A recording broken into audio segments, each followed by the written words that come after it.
White ball cricket में लगातार भारतीय टीम के गिरते ग्राफ के पीछे की बड़ी वजह पर आज चर्चा करेंगे। नमस्कार रजनीत, में आपका स्वागत है। मैं हूं राजीव मिश्रा। बात आज व्हाइट बॉल क्रिकेट की करेंगे और लगातार भारतीय टीम कभी एशिया कप में हार जाती है T20 फॉर्मेट में, कभी हम वर्ल्ड कप हार जाते हैं T20 फॉर्मेट में, फिर हम न्यूजीलैंड में ओडीआई सीरीज हार जाते हैं और बांग्लादेश में भी शुरुआत हार के साथ होती है। और ऐसे में तमाम क्रिकेट फैंस के जहन में, तमाम जो भारतीय क्रिकेट को फॉलो करते हैं उनके जहन में ये बड़ा सवाल है कि आखिर व्हाइट बॉल क्रिकेट में ऐसा क्या हम गड़बड़ कर रहे हैं जिसकी वजह से हमारा ग्राफ जो है बहुत तेजी के साथ नीचे आ रहा है। क्योंकि हम बायलेटरल सीरीज में इक्का दुक्का मैचेस तो जीते हैं, लेकिन जैसे ही बड़े प्लेटफॉर्म की तैयारी की बात करें या बड़े टूर्नामेंट्स की तैयारी की बात करें, जैसे जैसे समय नजदीक आता है हमारी टीम बिखरने लगती है। अब कुछ वैसे ही हाल अभी 2023 वर्ल्ड कप से पहले भारतीय टीम का देखने को मिल रहा है, जहां पर भारतीय टीम का अगर हम ओडीआई क्रिकेट में परफॉर्मेंस की बात करें तो बहुत ज्यादा स्टेबल नजर नहीं आ रहा है। अब इसके पीछे की बड़ी वजह क्या है? क्या बल्लेबाज अच्छा प्रदर्शन नहीं कर रहे हैं? क्या बल्लेबाजों की सोच यहाँ पर थोड़ी सी डिफरेंट नजर आ रही है? और क्या गेंदबाजी की क्वालिटी में एक बहुत बड़ी गिरावट हमें देखने को मिल रही है? इन सभी मुद्दों पे बातचीत करेंगे। हमारे साथ पूर्व क्रिकेटर और सिलेक्टर सबा करीम है और साथ ही राजकुमार शर्मा जी हैं, विराट कोहली के कोच हमारे साथ इस समय मौजूद है। और हर किसी के जहन में सबा भाई, जो बड़ा सवाल ये है कि कप्तान का क्या रन न बना पाना व्हाइट बॉल क्रिकेट में एक बड़ी वजह है कि हम बहुत स्टेबल क्रिकेट नहीं खेल पा रहे हैं। चर्चा की शुरुआत रोहित शर्मा के फॉर्म से ही कर लेते हैं। T20 फॉर्मेट हो या ओडीआई क्रिकेट हो, आई हैंड कोऑर्डिनेशन ऐसा लग रहा है कहीं खत्म सा होता जा रहा है, और जिसका खामियाजा अब हम भुगत रहे हैं कि पहले 10 ओवर में या पहले 6 ओवर में रन नहीं बन रहे व्हाइट बॉल क्रिकेट में, और हमें वो स्टार्ट नहीं मिली जिसकी हम उम्मीद कर रहे थे। क्या एक बड़ी वजह कप्तान का आउट ऑफ फॉर्म होना आप देख रहे हैं? देखिए, कई सारे फैक्टर्स हैं उसमें। एक मेजर फैक्टर कप्तान का खराब फॉर्म जरूर एक फैक्टर है। जब जब हम लोगों ने देखा है कि रोहित शर्मा अच्छे फॉर्म में रहते हैं, जो कॉन्फिडेंस लेवल रहता है भारतीय टीम का, अब तो चलिए कप्तान हो गए, पर इसके पहले भी रोहित शर्मा का बहुत ही इनवैल्यूबल एडिशन रहा है एक दिवसीय क्रिकेट में। और एक दिवसीय क्रिकेट से ही उन्होंने अपनी पहचान बनाई और उसके बाद उनको दाखिले मिला है रेड बॉल क्रिकेट में। और इस समय चूंकि उनका खराब फॉर्म चल रहा है तो वो बहुत ज्यादा डीपली इफेक्ट करता है टीम को। और इसके बारे में मुझे लगता है कि रोहित शर्मा को भी एहसास हो रहा होगा। बहुत जल्दी वो वापस अच्छे फॉर्म में आ जाए तो भारत की भलाई उसी में है। बिल्कुल। और राजकुमार सर, दिक्कत तब आती है जब एक बल्लेबाज कप्तान हो, क्योंकि आप कप्तान को ड्रॉप नहीं कर सकते। ऑल फॉर्मेट कैप्टन आपको बनाया गया है अभी तक, अब टिल दिसंबर तो आप ऑल फॉर्मेट कैप्टन ऑफिशियली होंगे। ऐसे में कप्तान का आउट ऑफ फॉर्म हो जाना, ऑलमोस्ट ऐसा लग रहा है कि किसी युद्ध में से सेनापति के हाथ से सारे अस्त्र और शस्त्र छीन लिए गए और उनको उतार दिया गया मैदान पे। क्या है, आप भी देख रहे हैं, जैसे सभा भाई भी मान रहे हैं, कि आप भी मान रहे हैं कप्तान का आउट ऑफ फॉर्म होना बहुत बड़ा क्योस क्रिएट कर देता है? और खासतौर से व्हाइट बॉल क्रिकेट के जो मास्टर माने जाते हैं रोहित, वहां पर अगर उनका आउट ऑफ फॉर्म है तो पूरा जो इम्पैक्ट है वो टीम के प्रदर्शन पे पड़ रहा है। देखिए राजीव, मैं मानता हूं कि रोहित का आउट ऑफ फॉर्म होना एक एक वजह है। लेकिन ये सिर्फ यही एक वजह है ऐसा नहीं है। क्योंकि हम बाकी जगहों पर भी काफी जगह पे लैग कर रहे हैं। लेकिन हाँ, रोहित का फॉर्म में होना बहुत इंपॉर्टेंट होता है वनडे क्रिकेट में या व्हाइट बॉल क्रिकेट में भारत के लिए, क्योंकि वो एक अच्छी स्टार्ट देता है। और जब एक कप्तान अच्छी फॉर्म में हो या अच्छे रन बना रहे हो तो वो जो जिस तरह वो ड्रेसिंग रूम को कंट्रोल करता है वो भी बहुत इंपॉर्टेंट होता है। और जब कैप्टन खुद ही स्ट्रगल कर रहे हो तो ड्रेसिंग रूम थोड़ा सा बिखर भी जाता है, क्योंकि वो उतने अथॉरिटेटिवली कैप्टन नहीं वो बात कर पाते, क्योंकि वो अपना अपने बारे में अपनी बल्लेबाजी के बारे में भी सोच रहे होते हैं, टीम के बारे में भी सोच रहा होता है। तो थोड़ी सी परेशानी जरूर हो जाती है और थोड़ा सा माहौल भी खराब होता है। लेकिन जैसा कि अभी सबा ने भी कहा कि जितना जल्दी वो फॉर्म में आ जाए उतना उतना जल्दी अच्छा होगा भारतीय क्रिकेट के लिए। बिल्कुल सभा भाई, आपके ठीक पीछे नेट्स में देख पा रहा हूँ, नेट्स में प्रैक्टिस चली है और प्रैक्टिस से ठीक पहले एक और नेट लगा हुआ है, यानी कि बॉल इस बार ना आ जाए, इस बात का डर रहता है। लेकिन अब हमारे साथ दिक्कत ये कि कप्तान इस बार पहुंचा नहीं पा रहे हैं बॉल को। इस बार जो पहुंच रहा है वो है कॉन्फिडेंस का लैक होना। और जब कप्तान अगर फॉर्म में नहीं होते, जैसा कि राजकुमार सर ने कहा, क्या आप भी मानते हैं उसका उसका असर, बल्लेबाजी का असर आपकी कप्तानी में भी नजर आता है? कई ऐसे लैप्सेस किए पिछले कुछ मैचेस में रोहित ने, जिसकी उम्मीद हम सब नहीं कर रहे थे, और जब कप्तान बनाए गए थे तो लग रहा था कि बस ट्रॉफियों के ढेर लग जाएंगे हमारे सामने। बट हाल फिलहाल तो ऐसा कुछ नजर नहीं आ रहा है। बल्कि उल्टा है कि बल्लेबाजी अगर अच्छी नहीं हो रही तो कप्तानी पे ऑटोमेटिक इफेक्ट नजर आता है उनकी। देखिए राजीव, यहाँ पे मैं दो बातें कहना चाहता हूँ। जो आपने कहा कि अगर आपकी बल्लेबाजी अच्छी नहीं हो रही है, क्या उसका असर कप्तानी पर पड़ता है कि नहीं पड़ता है? निश्चित रूप से पड़ता है, क्योंकि वो आपके माइंड स्पेस में घुसा रहता है कि आप अच्छा परफॉर्म नहीं कर रहे हैं। आप चाहते हैं परफॉर्म करना, वहां पर हो नहीं, का असर पड़ता है। जब आप एक कप्तान के रूप में मैदान में उतरते हैं, तब जिस खुलेपन के साथ आप कप्तानी करते हैं वो आप कर नहीं पाते, क्योंकि दबाव हमेशा रहता है। आप जितना भी आप कोशिश करें कि नहीं, इससे मेरी कप्तानी पर इफेक्ट नहीं पड़ता है, पर थोड़ा बहुत पड़ता है। और जिन जिन क्रिकेटर्स ने कप्तानी की है और खराब फॉर्म से गुजरे हैं, वो सब इसकी इसकी गवाही देंगे। अब दूसरी बात ये होती है कि आप जब टीम को बिल्ड करते हैं, तो आपकी कोशिश यही होती है कि देखिए, यहाँ पर रोहित शर्मा बहुत बड़े प्लेयर है, पर अगर उनका खराब फॉर्म चल रहा है तो यही तो अवसर है और खिलाड़ियों का कि वो स्टेप अप करें, और ये जो खराब फॉर्म का दौर चल रहा है रोहित शर्मा को, उसको कंपेंसेट करें। वो नजर नहीं आ रहा है इस टीम में, और परेशानी इसी वजह से ज्यादा बढ़ गई है। राजकुमार ने बहुत अच्छी बात कही कि सिर्फ यही एक वजह नहीं है कि भारतीय टीम मैच नहीं जीत रही है या फिर हम विश्व कप जीत नहीं पा रहे हैं। जो वजह है वो और भी ज्यादा है। एक वजह ये जरूर है, पर इसीलिए मैंने कहा कि टीम आपको इस प्रकार की बनानी होती है कि जब आपके एक या दो मैच विनर्स परफॉर्म नहीं कर रहे हैं, तब टीम नीचे नहीं जानी चाहिए।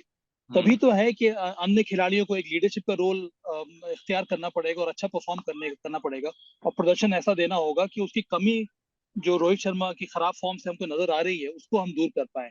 ऐसा कोई खिलाड़ी मुझे इस समय नजर नहीं आ रहा है। राजकुमार सर, दूसरी वजह पे जाएं, क्या राहुल द्रविड़ वो इम्पैक्ट नहीं छोड़ पाए जिसकी हम उम्मीद कर रहे थे? कि इंडिया ए के साथ उनका शानदार ट्रैक रिकॉर्ड था, एनसीए में बहुत अच्छा काम किया उन्होंने, लेकिन सडनली जो इंटरनेशनल क्रिकेट का या जो आज के दौर की क्रिकेट है उससे क्या मैचअप नहीं कर पा रहे वो? कहीं वो लैक है?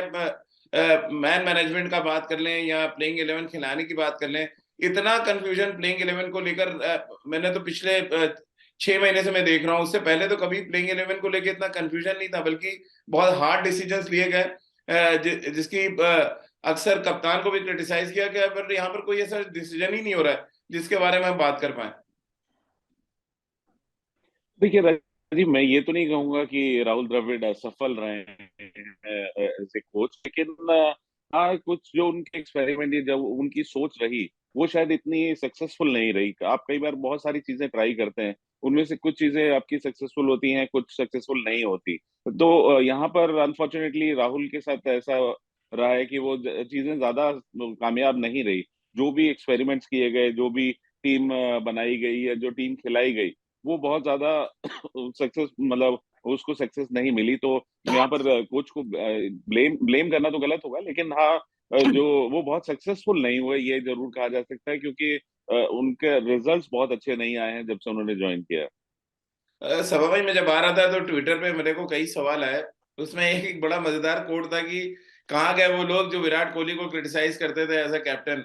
कह रहे विराट की रिजीम में इतने ज्यादा लैप्सेस तो कम से कम नहीं होते थे। मैच हम हारते थे जरूर, हम आईसीसी टूर्नामेंट में नहीं जीते, बट वो जो एक प्रेशर है, एक इम्पैक्ट डालने की बात है, वो विराट की टीम ने ज्यादा बेहतर किया था। देखिए राजीव, यहाँ पर अगर हम तुलना करने लगेंगे तो इसमें कोई अर्थ होता नहीं है। सबसे तथ्य क्या है? तथ्य ये है कि 2013 के बाद भारत ने कोई भी व्हाइट बॉल वर्ल्ड चैंपियनशिप जीती नहीं है।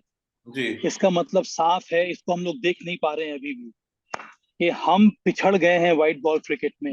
जी। और उसमें परिवर्तन लाने के लिए, उसमें चेंज लाने के लिए हमें बहुत ज्यादा मेहनत की जरूरत है।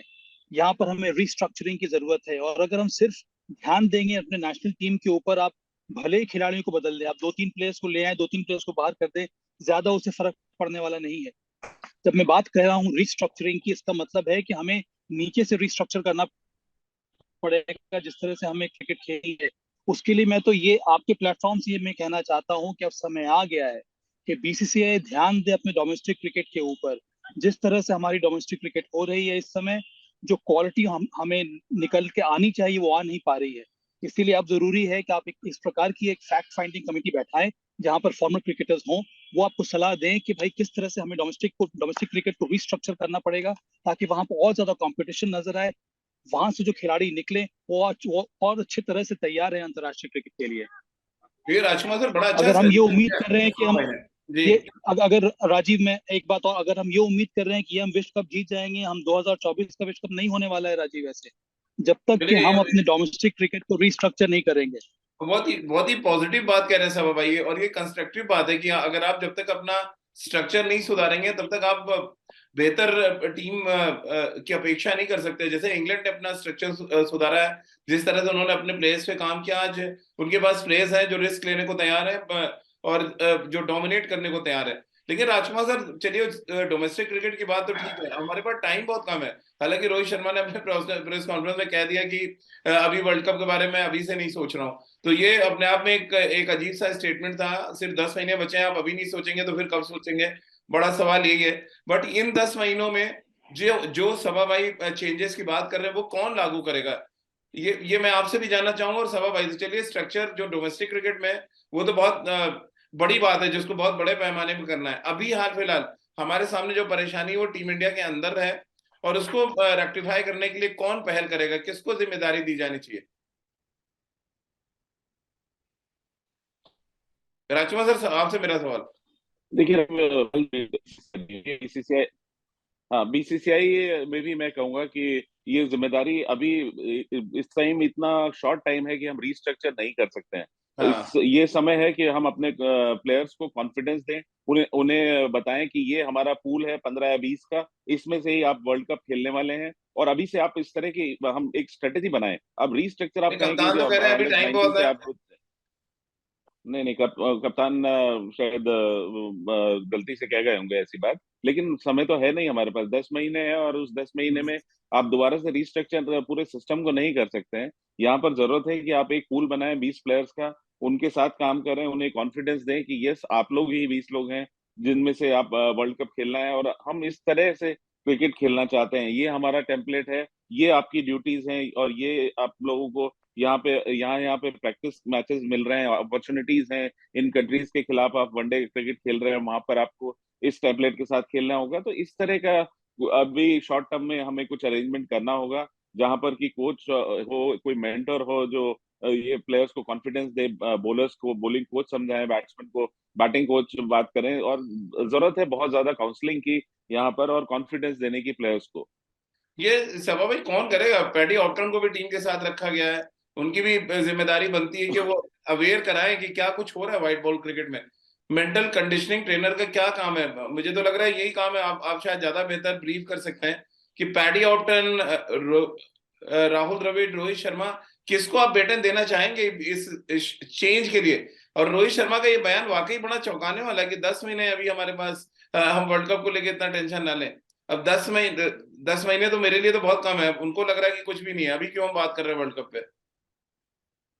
देखिए, जहां तक मुझे खबर आ रही है कि पैडी अपटन अब टीम के साथ है नहीं। अच्छा। उनको अब वहां से उनको हटा दिया गया, जहां तक मुझे खबर आ रही है। मेरे विचार में ये काम राहुल द्रविड़, रोहित शर्मा और एनसीए के जो हेड है वीवीएस लक्ष्मण, इन 3-4 लोगों को मिलकर करना होगा। हम्म। राजकुमार ने बात सही की है कि देखिए, मैं जब बात कर रहा हूँ रिस्ट्रक्चरिंग की, मैं लंबे गोल के बारे में सोच रहा हूँ। इस समय आपका शॉर्ट टर्म गोल क्या है? शॉर्ट टर्म गोल है वर्ल्ड टेस्ट चैंपियनशिप, और उससे बड़ी बात है वर्ल्ड वर्ल्ड वर्ल्ड कप, जो कि 2023 में भारत में होने वाला है।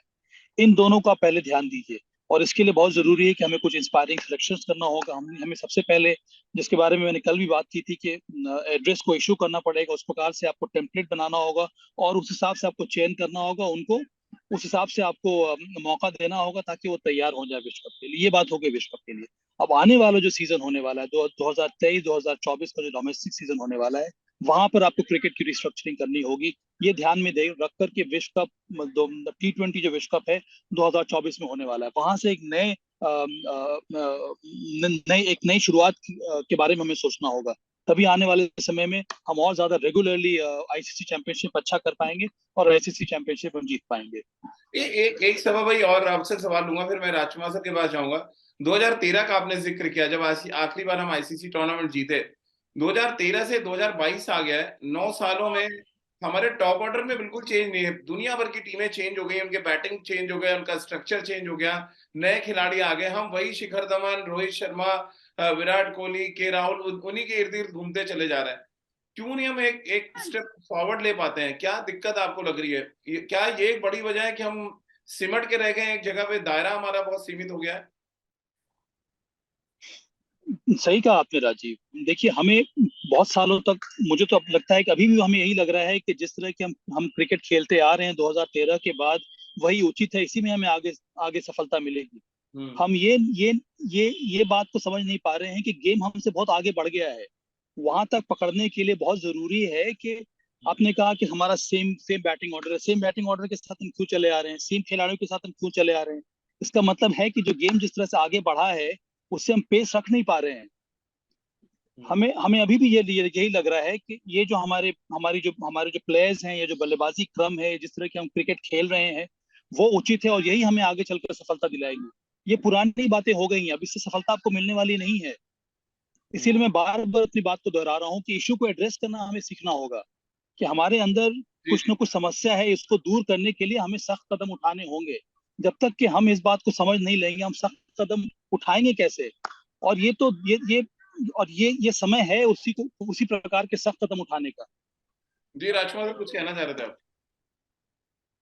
जी मैं यहाँ पे थोड़ा सा सहमत नहीं हूँ आपसे और सभा से कि अच्छा। आप लोग कह रहे हैं कि ये चारों प्लेयर चेंज नहीं हुए, तो ये एक फॉर्चुनेट बात है, कि ये अच्छी बात है कि ये कंसिस्टेंटली लोगों ने परफॉर्म किया है, जिस वजह से चारों वहां पर हैं। और परफॉर्म क्या है या इनके आपके कद अलावा की पूरी वजह से टीम है, इधर से उनके उधर। ब्रांड की वजह से है राजकुमार सर? टू बी नहीं नहीं वेरी ऑनेस्ट, अगर आप देखें तो। नहीं नहीं, ब्रांड की वजह से ना ना ना ना ना, बिल्कुल नहीं। अगर आप ब्रांड की बात करें, बहुत सारे ब्रांड आए और चले गए। तो आप अच्छा। मतलब इंडिया इज लकी कि इंडिया इज लकी कि इनके पास चार ऐसे खिलाड़ी हैं जो लगातार 2013 से खेल रहे हैं। रादर आप अगर आप बॉलिंग देखिए, कितने बॉलर्स आके चले गए, allrounders, wicket keepers, middle order batsman. तो यही तो एक हमारी स्ट्रेंथ रही। ये जो टॉप ऑर्डर रहा, ये तो हमारी स्ट्रेंथ रही। हम्म। अगर हम इसको भी ब्लेम करें कि ये हमारी स्ट्रेंथ है, ये नहीं है भाई, ये चार खिलाड़ी खेल रहे हैं, इस वजह से हम हार रहे हैं, तो मैं तो बिल्कुल भी एक सिरे से खारिज करता हूँ इस बात को। और बिल्कुल ब्लेम ब्लेम नहीं, हम मैं गेम की बात नहीं कर रहे राजकुमार सर। हम ब्लेम बात कर रहे हैं कि नहीं हम नहीं मैच नहीं नहीं नहीं कर पा रहे आप हैं बाकी टीम। नहीं नहीं नहीं राजीव, मैं कह रहा हूँ कि यही तो तीन चार प्लेयर हैं जो मैच कर पा रहे हैं वर्ल्ड क्रिकेट को। बाकी तो आप मुझे प्लेयर का नाम तो बताइए जिसने आके इंडिया को मैच जिताया हो। एक नाम तो बताएं मुझे कोई, अभी आप में से, दोनों में से, कि जिसने आके यहाँ की 5 मैच जिता दिए भारत को 2013 से अब तक। एक खिलाड़ी बताइए मुझे, एक। मैं I am asking for even one single guy. Middle order में हो, कोई बॉलर हो, कोई ऑलराउंडर आया हो, कोई विकेट कीपर आया हो, कोई तो हो ऐसा। इन चारों के अलावा मुझे बता दीजिए किसने मैच जिताया आज तक भारत को 2013 के बाद। बताइए सभा और भाई। राजकुमार, अगर ऐसी पर राजकुमार ऐसी बात है, 2013 के बाद हम कोई भी विश्व कप क्यों नहीं जीते हैं? मैं किसी तीन चार एग्रीड खिलाड़ियों को सबा। ब्लेम नहीं कह रहा हूँ। मेरी नहीं, मेरी मैं बात ये कह मेरी रहा बात हूँ कि सुनिए। ये तो मेरी हमारे एसेट राजकुमार है, यही एक एसेट है। इसके अलावा तो राजकुमार हमारे पास कोई एसेट ही नहीं है। हमारे पास राजकुमार गेंदबाजी में मेरी कोई एसेट नहीं रहा, कोई मिडिल ऑर्डर में कोई एसेट नहीं रहा।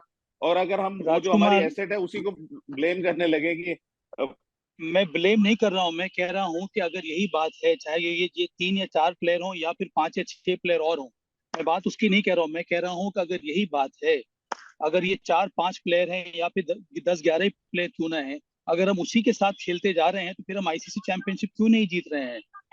मेरे कहने का मेरा मतलब मानना ये है, है सब हम सभा सभा आईसीसी चैंपियनशिप हम मेरा कहना ये है कि इन चार खिलाड़ियों के अलावा नोबडी हैज स्टेप्ड अप कि वो आके मैच तो वाई जिताए। ना कोई हमें ऐसा that is all rounder what I मिला। एम नहीं नहीं, तो राजकुमार, हम इसीलिए तो मैं पूछ रहा हूँ कि मैं क्यों मैं नहीं हो रहे मैं हैं, वही तो कह रहा हूँ कि क्यों नहीं नए प्लेयर आ रहे नए हैं, प्लेयर, आप बाकी स्लॉट्स तो भरिए। इन चार के अलावा 7 स्लॉट तो और हैं। क्यों नहीं भर वहां पा पर भी रहे हैं तो हम हम वहां पर भी तो कोई मैच विनर आए, कोई आके मैच जिताए। मैं तो कह रहा हूँ 2013 के बाद मुझे एक प्लेयर आप बता दीजिए इन चारों के अलावा जिसने 5 मैच जिताए हो भारत को। आप जो कहेंगे मैं दोनों की बात मानने को राजी हूँ। अरे मैं ये कह रहा हूँ राजकुमार, तो क्यों नहीं आ रहे हैं प्लेयर? क्यों नहीं दस्तक ज्यादा स्ट्रांगली दे रहे हैं वो? हम अगर अगर हमें ये लगता है कि यही 4 या 5 प्लेयर आगे चल के भी हमें जिताएंगे, पिछले 9 साल 10 साल से ये खेलते आ रहे हैं, हम आईसीसी चैंपियनशिप जीते नहीं है। हम अगर प्लेयर में परिवर्तन लाना चाह रहे हैं, अगर हम प्लेयर्स को चेंज करना चाह रहे हैं, तो दूसरों को आपको उस प्रकार के प्लेयर आपको ढूंढने होंगे ना। विराट कोहली आए कैसे? क्योंकि उन्होंने इतना शानदार प्रदर्शन किया, उनको मौका मिला, उसके बाद वो उन्होंने अपनी जगह बनाई। और सालों साल लगे विराट कोहली को अपनी जगह बनाने में। कुछ इसी प्रकार की हालत हुई रोहित शर्मा के साथ भी। जब तक वीरेंद्र सहवाग, गौतम गंभीर थे, उनको खेलने का मौका नहीं मिल रहा था। और वो दो खिलाड़ी ऐसा नहीं को मैच विनर नहीं थे। जब जब जब जब उनको हम जब वो टीम से बाहर हुए, तभी तो रोहित शर्मा को मौका मिला या शिखर धवन को मौका मिला। तभी तो उन्होंने परफॉर्म किया, तभी तो हम मैच जीते। मुझे लगता है कि हमें देखिए, हम प्लेयर्स को ब्लेम करने की बात नहीं कर रहा हूँ यहाँ पर। मैं ये कह रहा हूँ कि हमें कुछ ना कुछ तो चेंज लाना होगा आने शर्मा, वाले ये समय बहुत में बहुत आईसीसी अच्छा चैंपियनशिप जीतने के लिए। बहुत अच्छा डिस्कशन है ये। हम इसको जरूर मैं राजीव से रिक्वेस्ट करूंगा कि इसको आगे भी कंटिन्यू करें। हाँ। अभी मुझे इजाजत दें क्योंकि मुझे जाना है। तो बहुत अच्छा इंटरेस्टिंग टॉपिक है ये। हम जरूर इस पे आगे भी डिस्कस करेंगे। Thank you. चलिए चलिए राजकुमार सर, बहुत बहुत शुक्रिया आपका। लेकिन सवा भाई चलते चलते आखिरी दो सवाल। बल्लेबाजी पे हमने बहुत ज्यादा चर्चा कर ली, गेंदबाजी भी शायद हमारी 2018 से आपको लग रहा है क्वालिटी ऑफ बॉलिंग खराब हुई है? क्या रीजन आप देख रहे हैं व्हाइट बॉल क्रिकेट में खास तौर से? फिर वही बात हो रही है, जिस तरह के बल्लेबाजों की हमने बात की वही गेंदबाजों की का भी हाल है। 2020 में जो हम विश्व कप हारे, वही उसी प्रकार के बॉलिंग कॉम्बिनेशन के साथ हम 2021 में भी, 2022 में भी हमारी वही हालत एग्जैक्टली, रही। बहुत बड़ी हमने कोई अच्छी भी बात चेंज बोली किया आपने। नहीं। जी। तो वही बात वहां वही हो रही है। इसका मतलब है कि हम, इसीलिए मैं बार बार अपनी बात को दोहरा रहा हूँ राजीव, हमें अभी भी यही लग रहा है कि इसी प्रकार के खेलने से, जिस तरह से हम खेलते आ रहे हैं पिछले 5-6 सालों में, हम जीत जाएंगे। वो होने वाला नहीं है। और मैं ये नहीं कह रहा हूँ कि आप प्लेयर्स को चेंज कर दीजिए। मैं ये चाह रहा हूँ कि कुछ अगर चेंज आपको लाना है तो पहले इन प्लेयर्स में ही चेंज लाना होगा ना, उनके अप्रोच में चेंज लाना होगा, उनके माइंडसेट में चेंज लाना होगा। और फिर आप देखिए कि ये परफॉर्म कर पा रहे हैं कि नहीं उस चेंज ऑफ माइंडसेट के साथ, जो टीम की डिमांड है, जो इंटरनेशनल क्रिकेट की डिमांड है। और अगर ये खिलाड़ी उस तरह से परफॉर्म नहीं कर पा रहे हैं, तो ये समय आ गया है कि आप नए खिलाड़ियों को मौका दीजिए। हम्म। और उससे बड़ी बात ये भी है राजीव के, नए खिलाड़ियों को तो आप उससे तैयार करना होगा ना। तो वापस मैं घूम फिर के अपनी बात पर आ रहा हूँ, रीस्ट्रक्चरिंग ऑफ डोमेस्टिक क्रिकेट, ताकि आप और ज्यादा कंपटीशन लेकर आइए, ताकि और अच्छे खिलाड़ी निकले। और ये सवा भाई टीम चुनने में आपको नहीं लग रहा बहुत जल्दबाजी भी हो रही है? हमने एक महीने पहले ही बांग्लादेश की टीम चुन ली। अब क्योंकि ऋतुराज गायकवाड़ ने इतना अच्छा परफॉर्म किया, गणेशन ने किया, हम यंग लड़के भी ले जा सकते थे बांग्लादेश से। एक अच्छा ऑप्शन हो सकता था। जैसे हम यंग बॉलर्स को ले गए, हम कोई बात नहीं मैच हार गए, बट हम बॉलर्स को ले गए, एक्चुअली एक्सपोजर तो आप दे रहे हैं। आप कुलदीप सेनो या उमरान मलिक को ले गए या सिराज, इन सबको चांस तो मिल रहा है। नहीं, हम वही मोहम्मद शमी, वही जसप्रीत बुमराह के साय तले दबे हुए थे। अब क्या जो बात बॉलिंग में आप कर रहे हैं वो बात बैटिंग में क्यों नहीं हो पाती फिर? हाँ, पर राजीव, बॉलिंग में भी हम इस वजह से ले गए क्योंकि जसप्रीत बुमराह और मोहम्मद शमी इंजर्ड है। नहीं तो ये दोनों के दोनों खिलाड़ी उस टीम में रहते। हम स्पिनर हम इस वजह से ले गए आप क्योंकि रविंद्र जडेजा इंजर्ड है। जी, तो बात तो मतलब वही अब हो ये रही है ना। बेसिकली देखिए, है अब तो कि समय आ गया है कि आप, हम बड़े खिलाड़ियों के नाम के राजीव, साए से निकल नहीं पा अब रहे आप हैं। निकल नहीं पा रहे हैं। और दूसरी बात यह है कि अब तो समय समय है नहीं ना ज्यादा एक्सपेरिमेंट करने का। अब तो आपको टीम बनानी होगी वर्ल्ड कप के लिए जो आने वाला है। और आप 20-22 खिलाड़ियों की पूल तैयार कीजिए, उन्हीं को खिलाते रहिए। उनमें अब आपको प्रयास ये करना होगा कि हम वो माइंडसेट में परिवर्तन लेकर आए। और सभी प्लेयर्स जो हैं उस ब्रांड को, उस टेम्पलेट को, उस माइंडसेट को इख्तियार करें, और फिर हम उस प्रकार से खेलना शुरू करें। बिल्कुल। चलिए, बहुत बहुत शुक्रिया सबा भाई, और बड़ा ही इंटरेस्टिंग डिस्कशन था आज इंडियन क्रिकेट के व्हाइट बॉल के गिरते ग्राफ के बारे में। और हम सभी उम्मीद कर रहे हैं कि बांग्लादेश के खिलाफ जो 2 मैचेस बचे हैं, कम से कम चेंज दिखे, हार जीत नहीं, चेंज दिखे आपके बॉडी लैंग्वेज में, आपके अप्रोच में। आप जाके अटैकिंग क्रिकेट खेलें, ये हम सब चाहते हैं। हम सब चाहते हैं कि इंडियन क्रिकेट आगे जाए। हमारी चर्चा का लबो लबाब ये नहीं होता कि हम यहाँ बैठ के क्रिटिसाइज कर रहे हैं। दरअसल हम वो रास्ता देखने की कोशिश कर रहे हैं जिस रास्ते पे चलकर हमने आईसीसी ट्रॉफी जीते हैं पहले, और आने वाले समय में हम आईसीसी ट्रॉफी जीतने का दम रखें, जिसकी शुरुआत आपको करनी पड़ेगी बांग्लादेश से ही। भले ही कप्तान चाहे जितना कहें कि टाइम बहुत अभी है, अभी हम क्यों वर्ल्ड कप की बात कर रहे हैं, लेकिन दरअसल सिर्फ 10 महीने आपके पास बचे हैं। 16-17 वनडे मैचेस खेलने हैं, और 16-17 वनडे मैचेस में आपको ये देखना है कि आप वर्ल्ड कप के लिए कितने तैयार हैं। बहुत बहुत शुक्रिया सब भाई आपका हमारे साथ जुड़ने के लिए। तो हमारी आज की इस खास चर्चा में फिलहाल इतना ही।